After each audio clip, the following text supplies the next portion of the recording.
right, man, look, we got us a Patrick CC video. It's been a little while, but this is Las Vegas is everything wrong with society.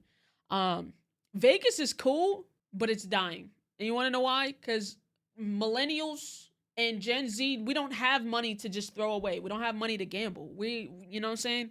We got dealt a in, so nobody's going to go throw money away. Nobody's going to go visit to throw money away. We're going to go spend money on things that actually look nice. You know what I'm saying? So Las Vegas today is an absolute ghost town. It went from being a larger-than-life dream vacation for most Americans to becoming everything that's wrong with modern society. The prices are just ridiculous. Everything is insane. The Desert Inn, that's gone.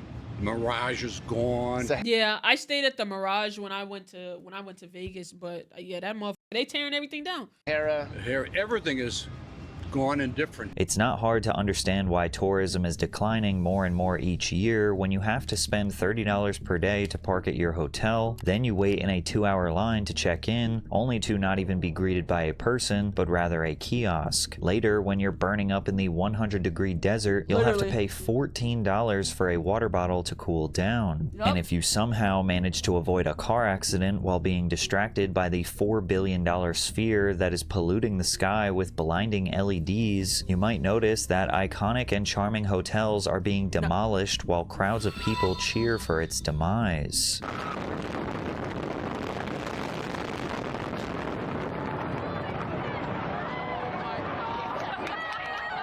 They knocking the motherfuckers down.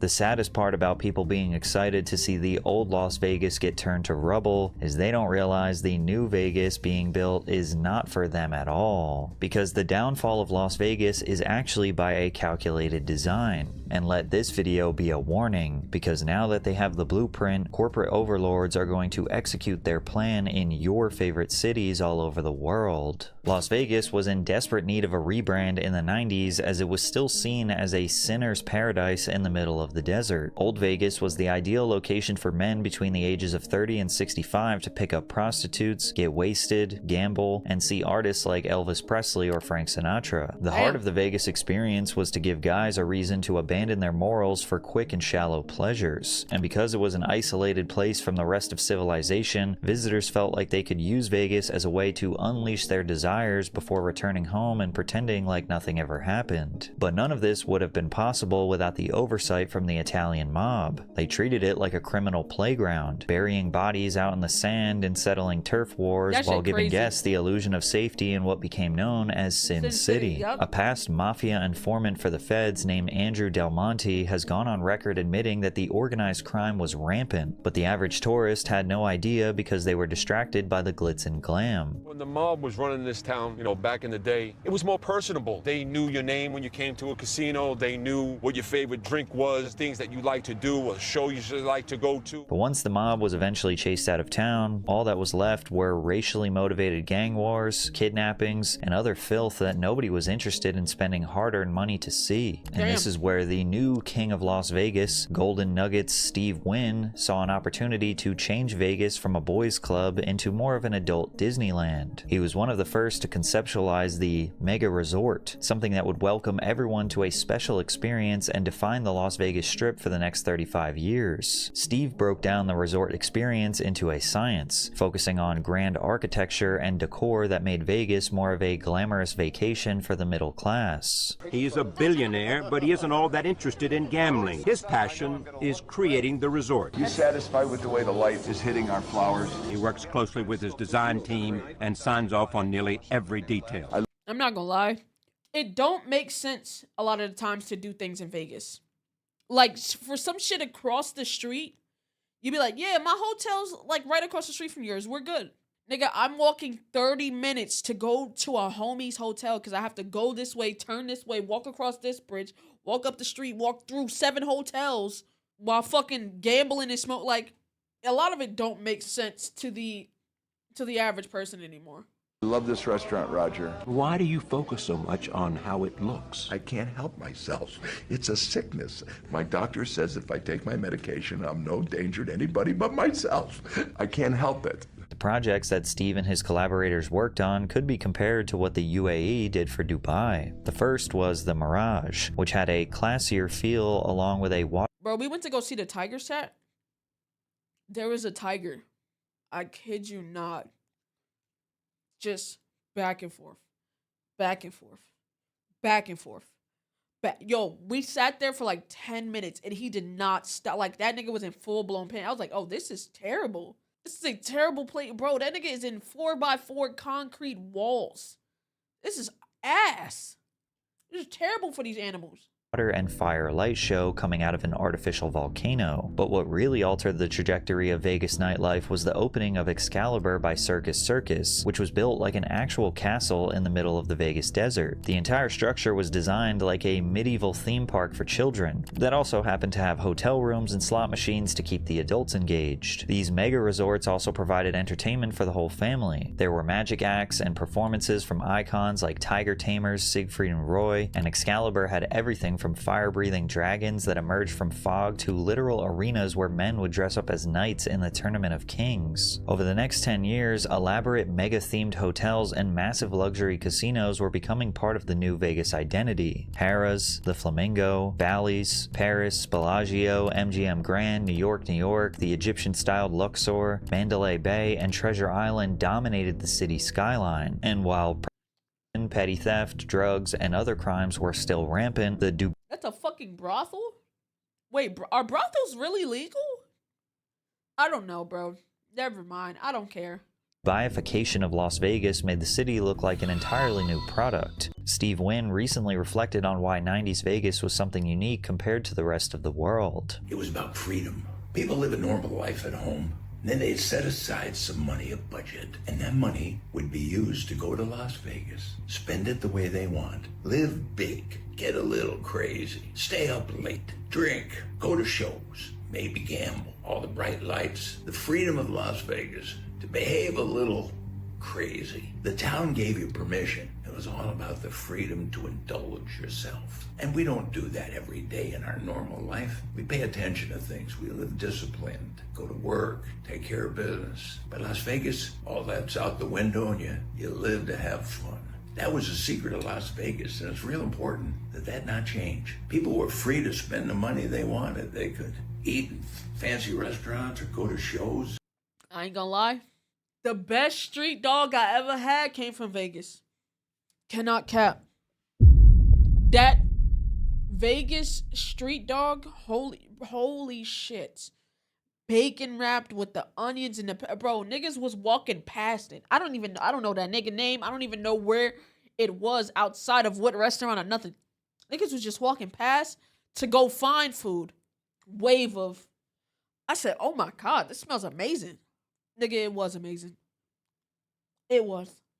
Stay up late, even gamble. Their choice. Their choice. Best meat I ever had on God. 90s Vegas sent a message to Americans that a working family of 4 could have a fun vacation without going broke. You could eat like a king in budget-friendly buffets and restaurants while the kids ran off and played at the nearest arcade. If you didn't have the money to buy a ticket for a show, you and your family could simply walk down the strip and catch the Treasure Island Pirate Show for free. Or you could bring a date to watch the Bellagio fountains. This is exactly what made Vegas seem like a magical place. Even if you didn't win big gambling, you still walked away with an experience that was well worth the money. One travel blogger described 1999 Vegas saying, "I took my first legal age trip to Vegas with a friend. We stayed 5 nights at the Manor House at Circus Circus for $100. The package came with 2 buffet coupons, a blackjack match play, and other freebies. Coupon books were treasure maps, leading us from one free drink to the next. The Sahara had $1 blackjack tables. I stretched $40 into hours of play with free. Yeah, we're not getting that no more.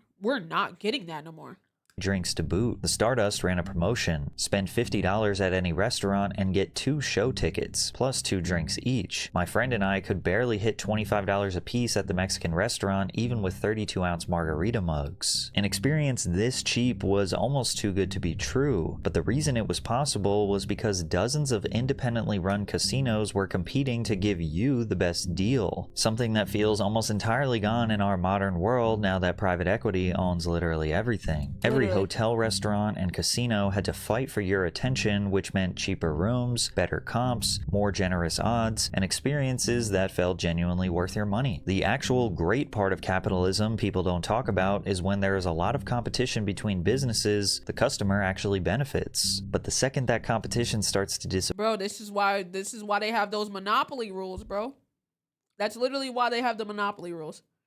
corporations will destroy the thing you once loved and rebuild it into an overpriced machine designed to extract as much money from you as possible and make you miserable in the process. By the year 2000, many of these casinos and hotels were becoming dissatisfied with running their own individual operations, so a mega corporation was starting to form. The Park Place Entertainment Corporation was formed when Hilton Hotels Corporation split its lodging and gaming operations into two separate companies, accomplished through a tax-free distribution of Hilton's gaming division to its stockholders. The move gave them control over Flamingo, Bally's, Paris, and the capital to purchase Caesar's Palace. Damn. Soon after, Steve Wynn sold his company, making MGM Grand to acquire the Mirage. Wow. Grand become MGM Mirage, which now had control over Bellagio, the Mirage, Treasure Island, MGM Grand Resort, and New York, New York. Damn. But if you were a tourist in the early 2000s, you probably had no idea that a couple... And you know what's crazy? Now you looking to see which hotel is cheaper. 5 of these options are all owned by the same nigga. So you're not getting those deals, but you don't really, like, nobody really takes the time to look at that. They're like, damn, why all of these shit's expensive? Nobody's trying to, because whether you go here or there, they don't give a fuck as long as you go to one of my 5 hotels. Billionaires were playing a game of Monopoly to take over the Vegas Strip. The whole city was peaking as the ultimate American playground with jugglers, dancers, magicians, zoo animals, and massive gardens. Plus, most of the outdoor entertainment was completely free. People would be kicking back in their hotels and seeing ads with restaurant prices that seemingly don't exist anymore. And check out these Santa Fe Station values. 2-for-1 fajitas in Cabo Mexican restaurant. Oh, wow. 99-cent margaritas. 99-cent margaritas, 2-for-1 fajitas, nigga.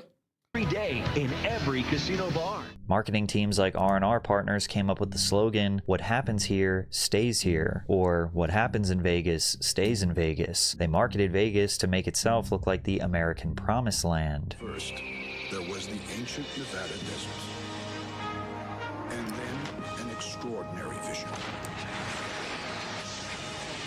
of a great lake where wildlife could thrive, of championship golf courses, of magnificent homes, This shit crazy. grand luxe resorts, of a lifestyle unparalleled anywhere in the world. While these mega resorts attracted younger crowds and families with incredible deals for a luxury experience, the older hotels that had become Vegas landmarks were priced out and destroyed. Visually stunning hotels like the Hacienda, Aladdin, El Rancho, Augusta Tower, Castaways, Bourbon Street, Boardwalk, Stardust, and New Frontier that had been around for decades were being demolished one by one. Damn. They simply couldn't compete with the new Vegas.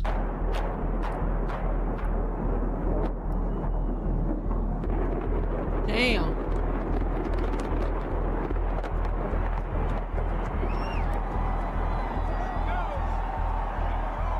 There's something kind of cool and dystopian feeling about massive buildings falling, followed by clapping and cheering. Las Vegas was being built bigger and more luxurious than ever, but nobody realized the final product was never meant for us. Leading into 2010, the illusion of choice was strong in Las Vegas. Now there were only 2 companies that owned the mega resorts on the... Yeah, see, that's fucking bullshit.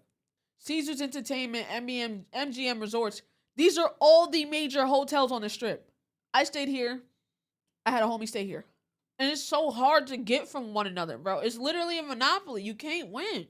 Las Vegas Strip, Caesars Entertainment, and MGM Resorts International. Vegas had transformed from a ton of individual businesses into a corporate monopoly. The classic older architecture that had defined Vegas was being replaced by sleeker and more modern luxury buildings like the Cosmopolitan with over 3,000 rooms, large theaters, and classier restaurants. The Aria Resort and Casino looks like something straight out of Dubai. The lack of competition on the strip started encouraging the few mega resort owners to engage in deceptive pricing. One of these was the start of resort fees. In 2008, MGM Resorts joined the bandwagon, followed by Caesars Entertainment in 2013 after a 2010 ad campaign during which they boasted of no resort fees, and even had Holly Madison posing in a no resort fees zone t-shirt. A price war began, sending base room prices plummeting and resort fees skyrocketing. Now the latter are $56.69 per night at the Bellagio, $56.63 per night at Caesars Palace, and at Circus Circus they're $41.95 on a room with a $43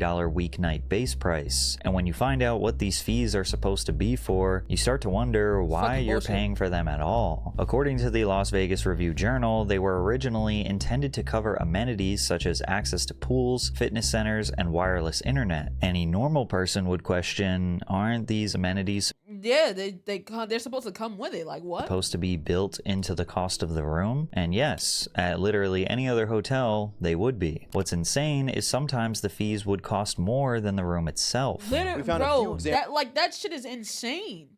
How the fuck am I paying more for amenities when I'm fucking over where I'm sleeping at? Examples including Harris, offering rooms for about $28 a night, but the resort fee is $35 a night.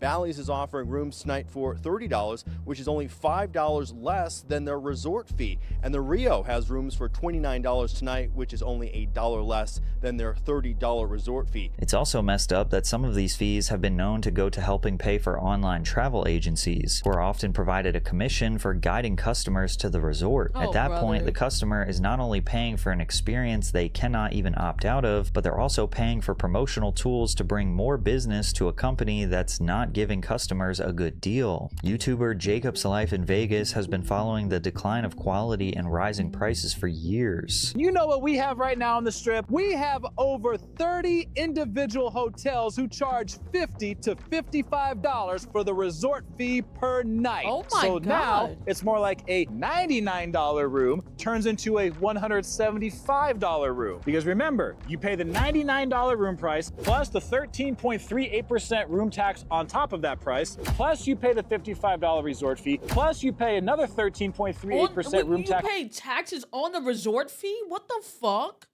On top of the resort fee. Now, their strategy is pretty obvious. These hotels want to be able to list the rooms for a supposed great deal, $30, $50, and these days even $100 per night is considered good. But then they sneak in all these fees to the point where you're paying almost double what you thought you were going to spend. Slowly but surely, the middle class was being kicked out of Vegas. It was even getting harder to find something reasonably priced to eat. Buffets were changing from budget breakfasts and burgers and fries into finer dining experiences serving fresh crab legs, sushi, and quality desserts for big spenders. And currently, we're seeing the mass effect this has been having on budget spenders all throughout Vegas. Even the affordable restaurants all over the strip are slowly dying. One of the Las Vegas Strip's most beloved cheap food spots closed forever in 2024.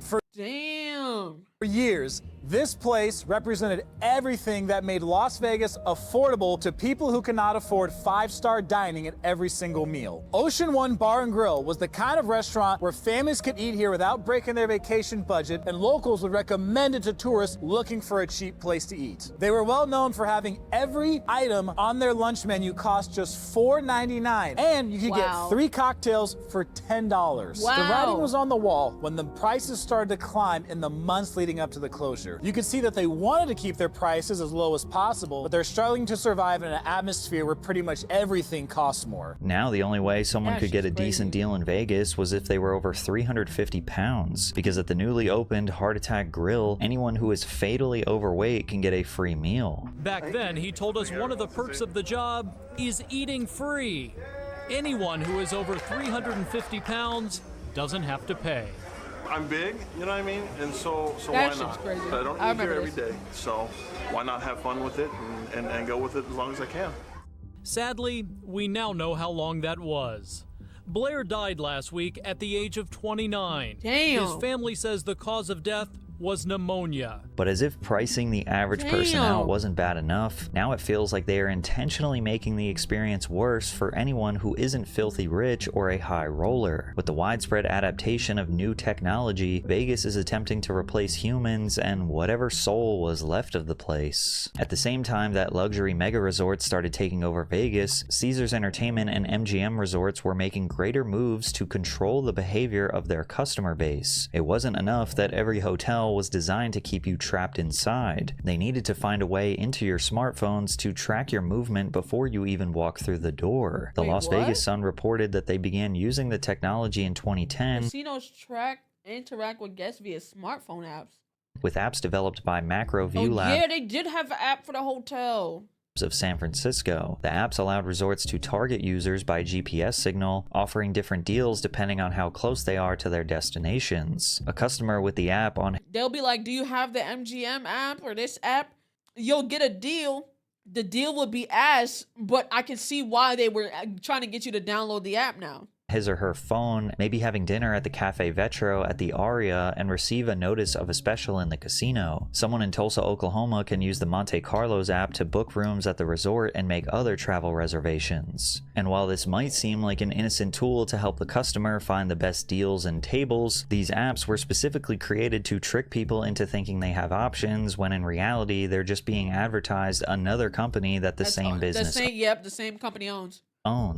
The app's lead designer, Aaron Ezra, basically admitted to doing this by saying, the MGM Grand alone has hundreds of pages of content. Along the strip, you're talking about hundreds of restaurants, hundreds of nightclubs, hundreds of casinos, and hundreds of activities. The individual apps also allow each resort to target its clientele in ways a shared app would not. It's all about being able to send the right information to the right person. In other words, he said, our multiple apps give our customer the illusion of choice. The customer doesn't realize this is a monopoly because every casino and hotel has their own app that's giving them a deal, when in reality all of that money flows back up to the same corporation. The long game for Vegas was finally clear. The mega resorts and cheap entertainment were never about the culture or the excitement. They were giant, beautiful mazes that are designed to be harder and harder to escape with every new... Literally, it's like almost, it feels fucking impossible to get out of these hotels, bro.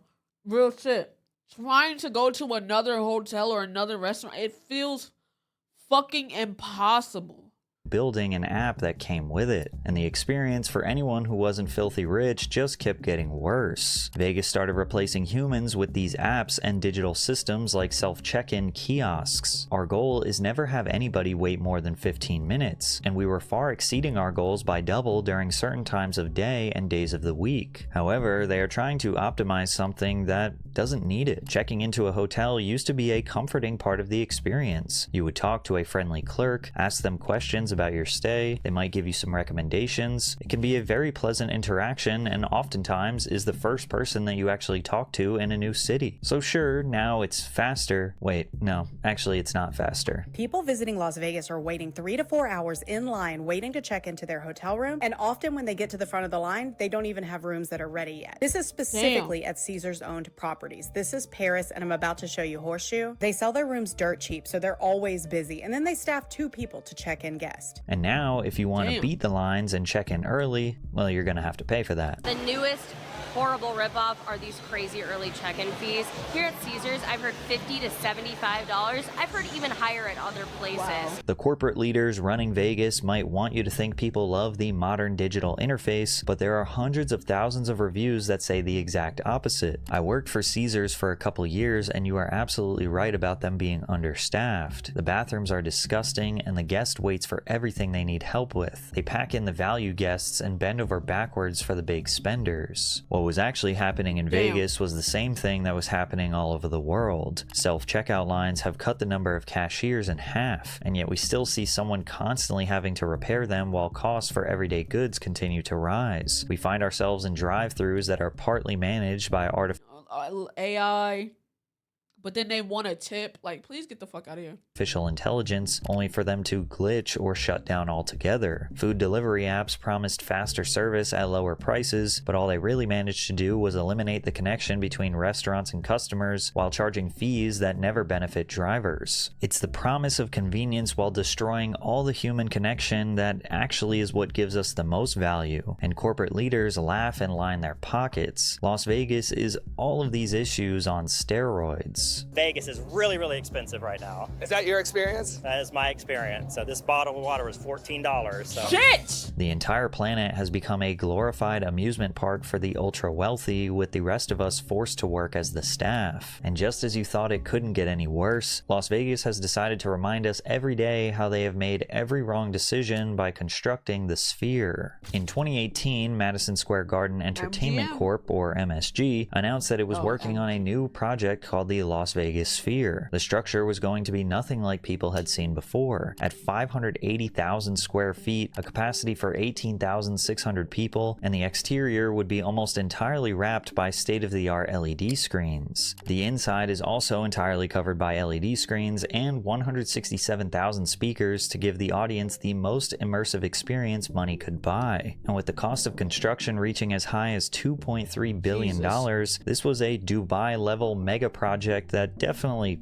couldn't go wrong, right? Nothing could go wrong. Caesars Vici Properties swooped in and bought the land under the Venetian and the Sphere for $4 billion. And when it was finally finished in 2023, it really did look incredible. The visual effects were stunning, and it looked like the future of Vegas was going to be incredibly different from what it was before. The Sphere had no casinos, hotel rooms, space for conferences, or anything Vegas was known for. It was meant to be a pure entertainment center where locals and tourists could see their favorite artists perform with the backdrop of wild visual effects. But right away, the Sphere started encountering problems. For starters, it doesn't matter what venue it is, an artist has to be able to sell over 18,000 tickets for people to want to go see them play. And very quickly, the Sphere realized that selling out wasn't going to be that easy, which meant that artists who actually could sell out these shows had a ton of leverage. Because the only things that can make it work are bands that can do residencies, folks like the Eagles, Dead & Company, or U2. You basically have very few bands that can be good tenants for a venue like this. So that creates a problem. If there's very few bands that can fill a place like this, then that means they have a lot of pricing power on a venue like the Sphere. They can cut really good deals, such as the venue doesn't take home as much money, say, as a normal venue would in your town or my hometown. The Sphere only works with bands that can do these residencies because of all the AV setup required. That means that there's just not that many nights a week you can fill this place. See, residencies don't work on Monday, Tuesday, Wednesdays because they require people like me to fly in from other states or drive in from California to basically attend those things. It only operates a few nights a week with high volume, high margin kind of stuff like the concert I'm going to. It's a normal arena in, say, in your hometown or my hometown might be busy on Mondays or Tuesdays and making revenue. This bad boy, man, it's pretty much empty. The Sphere lost $500 million the first year, quickly turning into a financial black hole. And this doesn't even account for the time spent creating graphics for every new artist that performs inside of it. Even worse, there are a large number of seats in the venue where people who spent hundreds of dollars to see a show couldn't even see the entire screen. I mean, the whole point of going to the Sphere... Oh, fuck all the way off, actually.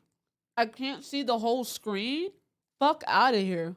And paying the astronomical ticket prices is to see this magnificent screen. But even if you're just a die-hard music fan who wants to hear the performance, well, you might be disappointed, as many people who have sat in those seats report that the sound quality is horrible. Very quickly, the Sphere realized that concerts aren't going to pay the bills. The corporate owners have shifted almost completely to showing movies like The Wizard of Oz because pre-made entertainment cuts down on costs. And while the Sphere is captivating at a first glance, after a while it starts to become an eyesore. Golfers have to deal with a giant emoji trolling them after a bad swing. Blackout curtains at nearby hotels can't even mask the blinding LEDs blasting through the windows. Drivers on the highway at night have an increased chance of being distracted or crashing into another distracted driver. It's slowly being considered a safety hazard that pollutes the area with psychedelic advertisements. Wild safety things happen happening in the vicinity of this project. Aaron Breen specializes in pedestrian safety and says this This first shit is of its actually kind terrible. project poses serious traffic safety risks, with drivers stopping in the middle of the road, people running across lanes, all just to get the best possible view. It's so much worse at night, and which makes it so much worse from a traffic safety standpoint, because it's so much harder to see. That's actually fucking terrible for you when you're driving.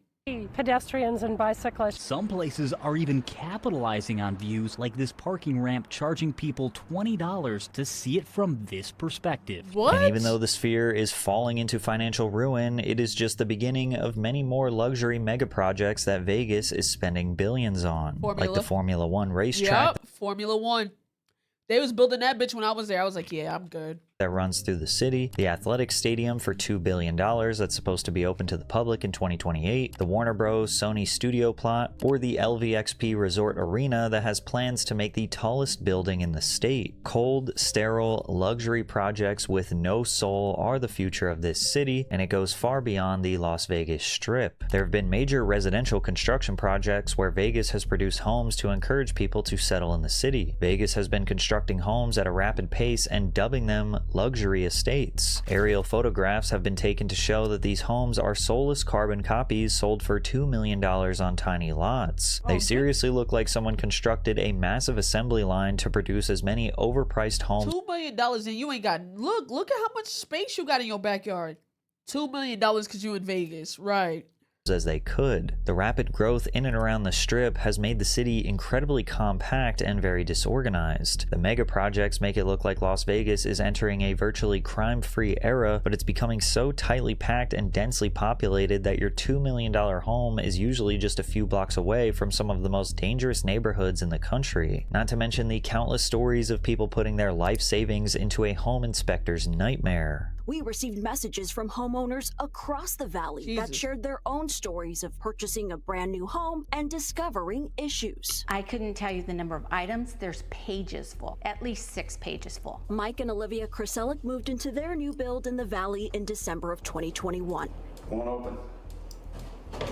Some of the items on their fix-it list range from small to major. After it rained this summer, Olivia heard dripping in the wall. When they came, they determined that our AC unit was reversed. The pipes were reversed. Kraselic said there was stucco in the pipes, which caused everything to back up in the pan. The 2-week fix ended up taking a month to repair. They contact customer service and wait on trades to show up for repairs. By 2026, the colorful and exciting resorts that made Vegas special are unrecognizable. Hotels like the Luxor have been hollowed out, and rooms are full of cheap, stained furniture that don't even fit the Egyptian theme anymore. Plus, these days, it's better served as a giant billboard than a luxury hotel. Really, the whole room felt very tired and clearly had a note of cigarette smoke in the air, despite this, of course, being a non-smoking room. Even the bath towels stenched of smoke. But maybe the view would make up for it. Yeah, not really. Our window was located near the top of the building, but it was also behind the massive MGM Betts scrim, which meant our view was very obstructed and very difficult to see it. It also dramatically reduced the amount of light that would shine through. So much so that when I woke up the next day, I didn't even know if it was daylight or not. Even for places like Circus Circus that still hold many of the old amenities, it typically looks like a depressing ghost town. Yeah. Its center stage barely holds Bro, I went into Circus Circus with Phil when we went to Vegas like 2023, and that motherfucker was dead. Like, yeah, it had rides in there, but that shit was dead inside. performances anymore, and the fair games are often completely empty. The Treasure Island's pirate show has been closed for years in order to make space for retail. Now, there are still standouts that have mostly refused to transform into bland, colorless, overpriced monsters. The best example of this is Excalibur, which still has the classic buffet, low-budget entertainment, and the original decor matching its theme for families. And while it receives a lot of bad reviews for its room quality, it's not pretending to be something it's not. But sadly, it's one of the last resorts standing that reminds us of what Vegas used to be. By this point, the city is just trying to attract high spenders who won't question the prices and quietly push everyone else out. The truth is that appealing to the middle class simply isn't a desirable business model for a publicly traded company. It's much easier to automate the hotel experience and remove complimentary entertainment. That's the thing though, when you remove quite possibly the biggest class, which is the middle class, you keep pushing them out, it's not gonna last. Like, yeah, you'll get the high spenders, but there's a lot more little middle class That's why you have to appeal to the masses. You have to appeal to the masses before appealing to the upper echelon niggas. Yeah, they got money, but there's not a lot of them, and that's the problem. Entertainment that affects the margins. If these monopolies own both the business and the land, it just makes more sense to partner with stadiums and massive structures covered in advertisements. They don't care if you're mad as long as their rich clients are happy. You'll start to see this in places all around America. Hotels will remove front desks and replace them with kiosks. Restaurants will raise prices to push out anyone looking for an affordable meal. Airlines will keep adding fees while making the base experience worse. Why? Because if people don't stop going, then why would they make the experience any better? They're doing this across various industries because corporate leaders have realized that even if they make the service worse and charge more for it, people don't stop giving them money. So there's literally no incentive to make the experience better. Even local entertainment will shift. Concerts, sporting events, and festivals will price out average fans and cater to more VIP sections and premium experiences. The only thing stopping this world from becoming a playground for the ultra wealthy is if the average person actually stops giving these companies their money. The only logical solution that could genuinely lead to change is to simply not go to Vegas, because as of today, they still need you way more than you need them. Yep. Just like the fast food industry, which once gave you more for less, but now is charging you much more for far worse.